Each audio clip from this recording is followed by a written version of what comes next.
नमस्कार दोस्तों, मैं doctor Amit Pandey, Divine hair transplant clinic Bhopal. आज की इस वीडियो में मैं बात करूंगा गंजेपन के बारे में, यानी बाल्डनेस, जिसे मेडिकल भाषा में एंड्रोजेनेटिक एलोपेशिया भी कहते हैं। आजकल यंगस्टर्स में गंजेपन की समस्या यानी बाल्डनेस की समस्या ज़्यादा देखी जा रही है। इसके दो मुख्य कारण हैं। पहला, जेनेटिक हिस्ट्री, दूसरा हेक्टिक लाइफस्टाइल। गंजापन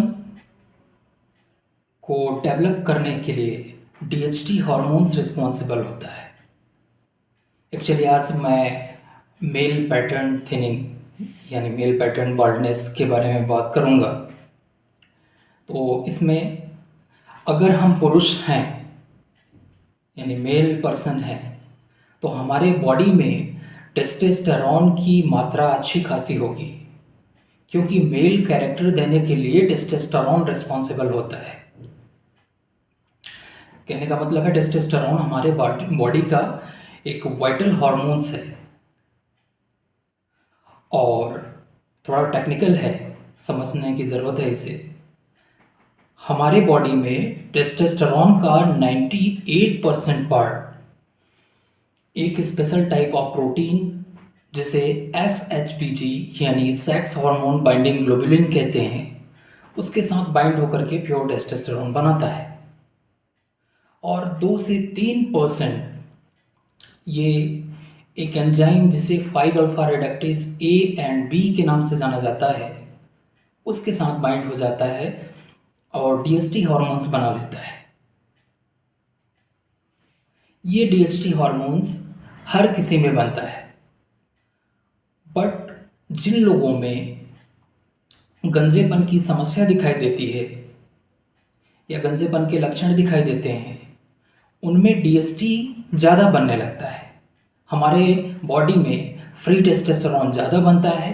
ये फ्री टेस्टोस्टेरोन जाकर के 5 अल्फा रिडक्टेज एंजाइम से मिलता है और 5 अल्फा रिडक्टेज एंजाइम उसे DHT हार्मोन्स में कन्वर्ट कर देता है। अब प्रॉब्लम की बात क्या है? हमारे स्कैल्प में यानी हमारे सिर में, स्कैल्प की बात कर रहा हूँ, सिर के 3 पोर्शन यानी frontal, mid scalp and vertex, यहाँ के बालों के जड़ों में DHT हार्मोन्स के रिसेप्टर पाए जाते हैं। ये कुदरतन है, गॉड गिफ्टेड। और जब भी DHT हार्मोन्स खून में बढ़ता है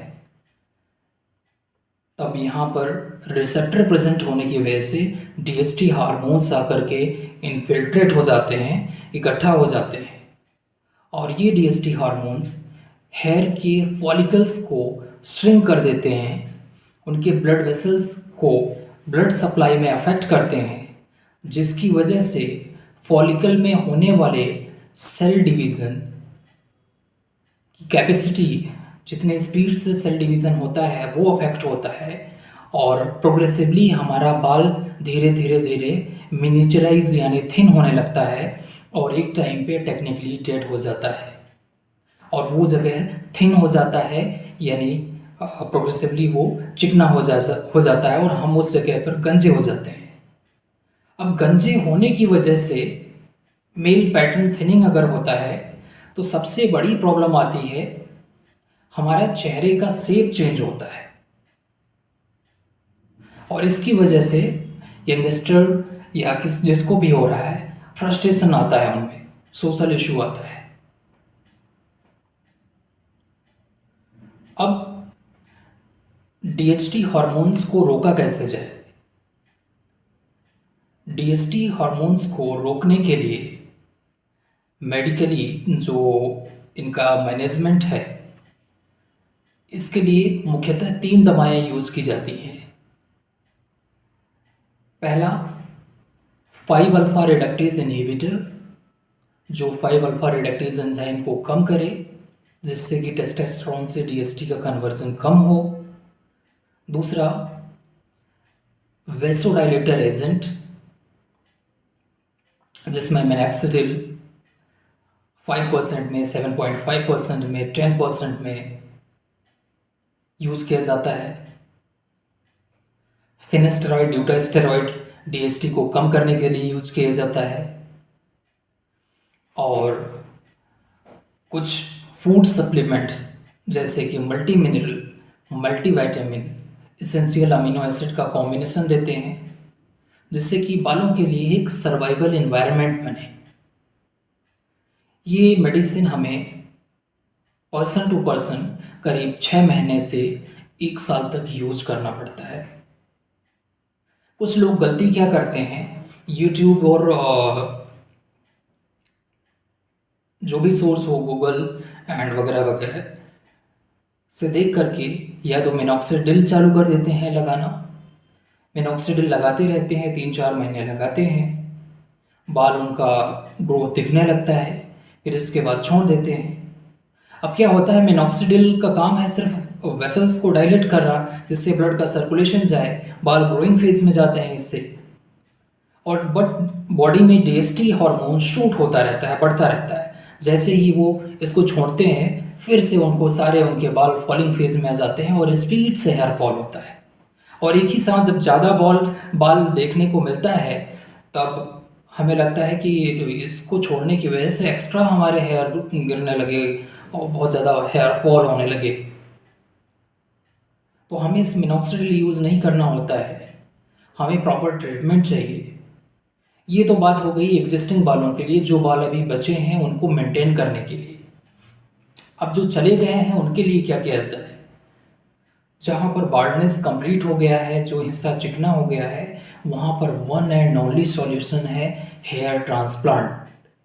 हेयर ट्रांसप्लांट में हम सिर के पिछले हिस्से यानी कान की एक साइड से दूसरे साइड के बाल ग्राफ्ट निकालते हैं एक डिवाइस की मदद से, और उन ग्राफ्ट को जहाँ पर ज़रूरत होती है वहाँ पर लगा देते हैं।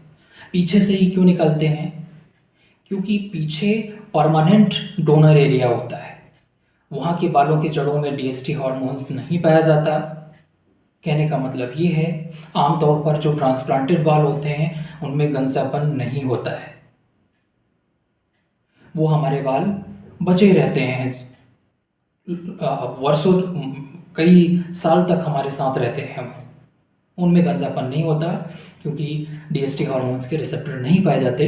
इसीलिए आपने देखा होगा पीछे गंजा कोई भी नहीं होता है। जो बाल बचे हुए हैं उनको दुरुस्त करने के लिए जो मैंने मेडिसिन बताया, वो मेडिसिन डॉक्टर की सलाह में ही यूज करनी चाहिए। और साथ में आजकल एक थेरेपी बहुत ज़्यादा पॉपुलर हो रहा है जिसे पीआरपी कहते हैं। पीआरपी यानी प्लेटलेट रिच प्लाज्मा। वो प्लाज्मा जिसमें प्लेटलेट्स की क्वांटिटी रिच हो, अच्छी हो। अब कुछ लोग बोलते हैं कि हमने पीआरपी करवाया डॉक्टर, लेकिन हमको कोई राहत नहीं मिला। तो जिस प्लाज्मा में प्लेटलेट्स की क्वांटिटी जितनी ज़्यादा होगी, एक्टिवेटेड प्लेटलेट्स की, वो प्लाज्मा उतना ही ज़्यादा असरदायक होगा। तो हमें एक ऐसे सेंटर से पीआरपी करानी है जिसमें प्लेटलेट्स की क्वांटिटी अच्छी खासी, जो एक्सट्रैक्टर मशीन है वो अच्छी क्वालिटी का होना चाहिए, ट्यूब्स अच्छी क्वालिटी के होने चाहिए। आमतौर पर नॉर्मल ब्लड के कंपेयर में एक पीआरपी में 8 से 10 गुना ज़्यादा प्लेटलेट्स पाए जाते हैं। इन प्लेटलेट्स में ग्रोथ फैक्टर प्रेजेंट होता है। ये ग्रोथ फैक्टर सेल डिवीज़न को स्पीड से सेल डिवीज़न कराता है, यानी प्रोटीन सिंथेसिस कराता है, जिसकी वजह से हमारे जो पतले थिन शॉर्ट टिनी हेयर होते हैं वो मोटे होकर के बाहर आते हैं।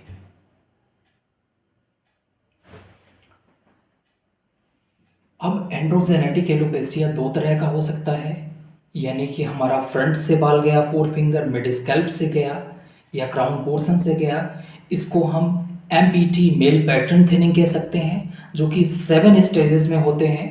या डिफ्यूज हेयर लॉस हो सकता है, जिसको डिफ्यूज हेयर एलोपेसिया भी कहते हैं। एलोपेसिया का मतलब होता है loss of hair where it is normally suppose to be. Alopecia में गंजा पर डिफ्यूजली होता है, ऑल ओवर स्कैल्प में होता है। बाल तो रहते हैं लेकिन हमारे स्कैल्प की विजिबिलिटी बढ़ जाती है। तो गंजेपन के लिए इसका अगर शुरुआत में ही इलाज किया जाए तो गंजापन काफ़ी पोस्टपोन हो जाता है, 10 से 15 साल पोस्टपोन हो जाता है, जो कि 1-2 सालों में होने वाला होता है।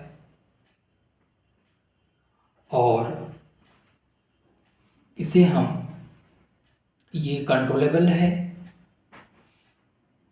और इसे हम ट्रीट कर सकते हैं। पेरेंट्स को स्पेशली ध्यान देना चाहिए, यंगस्टर हैं उनको ध्यान देना चाहिए, अपने डॉक्टर से जाएं, ट्रीटमेंट लें और बाल्ड होने से बचें। अगर पहले ही ट्रीटमेंट करते हैं तो बाल्ड होने से बचा जा सकता है। हाफ ईयरली इसकी मेडिसिन चलती है। फिर इसके बाद डॉक्टर, जैसे मैं अपने पेशेंटों को 3 महीने तक लगातार मेडिसिन देता हूँ पर डे खाने के लिए। फिर इसके बाद 1 इन 15 डेज देता हूँ, 1 इन फोर्टनाइट देता हूँ, मतलब महीने में 2 बार सिर्फ टैबलेट खाने को देता हूँ, जिससे डीएसटी हार्मोन्स कंट्रोल होता है। और 2 बार महीने में टैबलेट लेने में कोई दिक्कत नहीं होती। अब कुछ लोग बोलते हैं कि डॉक्टर मेरे फादर, मेरे दादाजी ये लोग बाल्ट थे, मैं भी बाल्ट हो जाऊंगा। तो माय फ्रेंड, दादाजी और पिताजी उन्होंने मेडिसिन नहीं ली थी, इसलिए वो जल्दी बाल्ट हो गए, या उनको बाल्डनेस लेट आई, क्योंकि इस समय जितना उनके लाइफ में हेक्टिक लाइफ स्टाइल नहीं था। हमें हमारे ब्लड में डीएसटी बहुत तेज़ी से शूट कर रहा है, तो डीएसटी को कंट्रोल करना बहुत ज़रूरी है। एंटी डीएसटी मेडिसिन लेकर के कोई ऐसी मेडिसिन नहीं बनी जो बाल चिकना हो गया है। बहुत सारे प्रोपोगेंडा, बहुत सारा एडवर्टाइजमेंट होता है, ये तेल लगाओ, ये चीज़ करो, इससे बाल आ जाएंगे। अगर एक बार बॉल्ड हो गए, चिकना हो गया हो उस जगह, तो वहाँ पर मेडिसिन का काम नहीं है, सिर्फ हेयर ट्रांसप्लांट से हम उसको दोबारा बाल वहाँ पे ग्रो कर सकते हैं। ठीक है, इसलिए अपना पैसा और समय दोनों बर्बाद होने से बचें और एक अच्छे डॉक्टर के पास इसका ट्रीटमेंट लें।